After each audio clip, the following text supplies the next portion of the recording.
Visionary businesses always look at these factors. When they ignore it, they miss the opportunity to advance their sales, revenue, and brand value.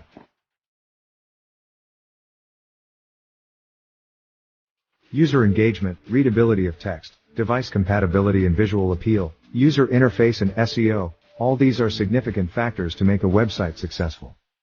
Speaking more concisely, the website should be effortlessly accessible to all the web users, irrespective of the user profile or capabilities.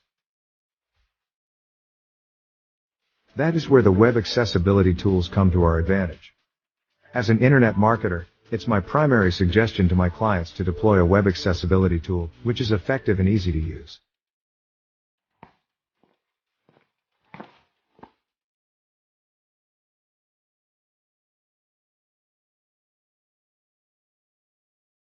I personally use AccessBot, which is an AI-based web accessibility tool.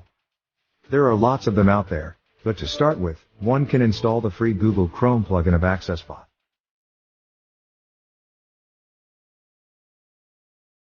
Successful websites make successful businesses. And it won't happen quickly, but with big efforts and great resources.